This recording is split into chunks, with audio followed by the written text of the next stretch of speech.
Thank you, Celeste, and Congressman Fortenberry.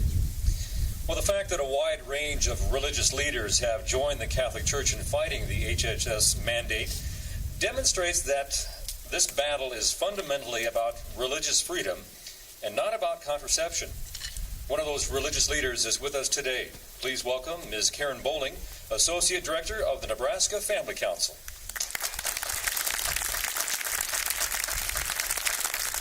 It's great to be with friends who value life. And I want to just share from a place from my heart out of passion to know that we're not alone in this fight. But the Health and Human Services mandate implemented this past February is the most far-reaching encroachment on religious freedom in American history. This is just not a Catholic issue. This is a religious freedom issue.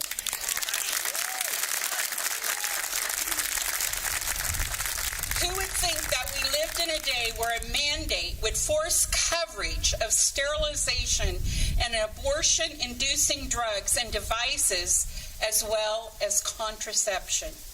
Who would have thought that we lived in a day where there was a mandate that does not exempt religious charities, schools, universities, and hospitals? And a mandate that forces faith-based institution and business owners of conscience to pay for and facilitate things they consider immoral. People of faith, religious charities, and employers of conscience should not be forced to either violate their faith or pay fines. The mandate will damage our religious charities, hospitals, and business owners who serve the poor, the needy, the sick, the elderly, the orphaned, and the abused. The far-reaching mandate impacts everyone whose faith is the cornerstone of their life. We bring our faith into the workplace. We bring our faith into our schools, into our businesses, our hospitals, our homeless shelters, our counseling centers.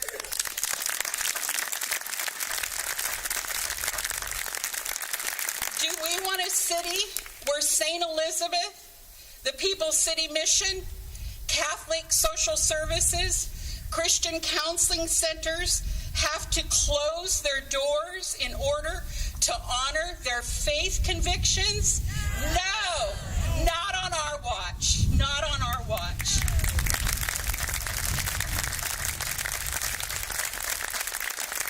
As an evangelical Christian, I salute my Catholic brothers and sisters.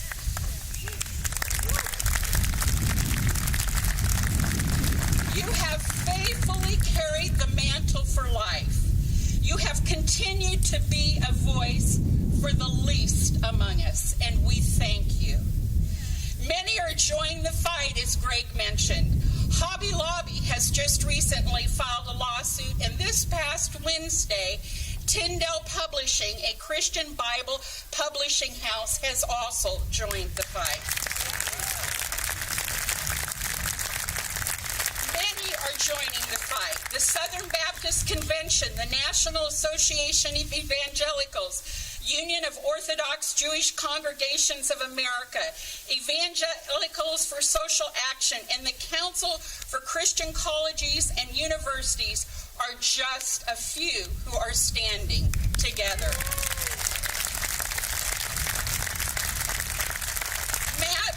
Senior Legal Counsel for Alliance Defending Freedom, representing Tyndale Publishing, stated it clearly Wednesday when they filed their lawsuit. Under the mandate, religious employers must choose between two poison pills. Either desert your faith by complying or resist and be punished. Americans today clearly agree with America's founders. The federal government's bureaucrats are not qualified to decide what faith is, who the faithful are, and where and how that faith may be lived out.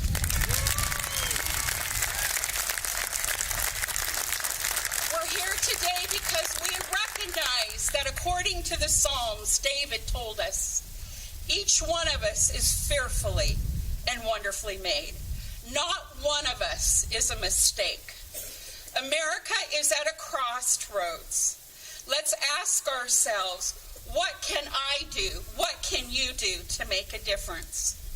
First of all, recognize that a person's duty to his Creator precedes his duty to the state.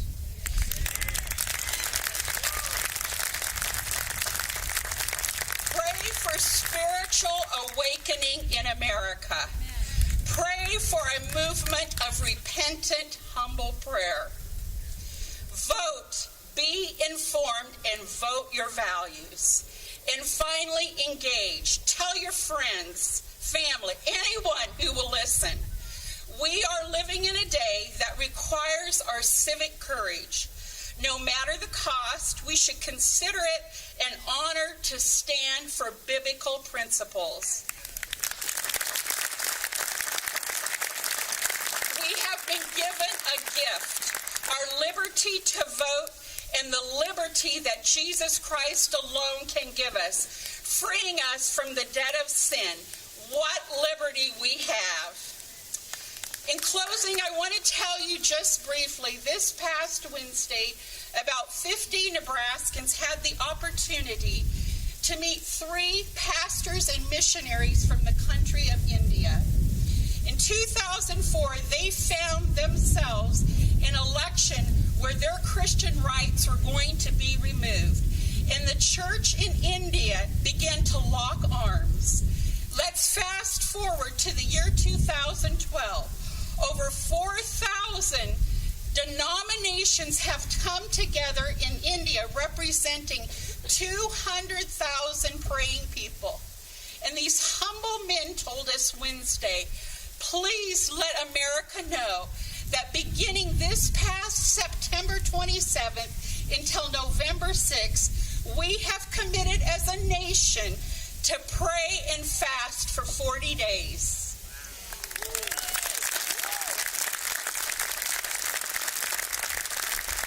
People around the world recognize that if America loses her religious liberty, they all lose. So what legacy today do you want to leave your children and grandchildren? Let's stand in this hour and be courageous civic leaders. I charge you with Joshua's last words in Joshua 1:9. Have I not commanded you? Be strong, be courageous. Do not be terrified. Do not be discouraged, for the Lord your God will be with you wherever you go. Stand up. Thank you.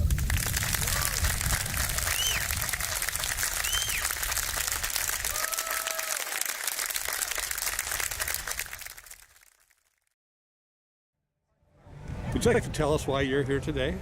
Because I'm a nurse, and as a practicing nurse, I find it abhorrent that we are forcing religious people to go against their consciences and require them to pay for abortifacients and birth control, and that's why I'm here. Thank you very much.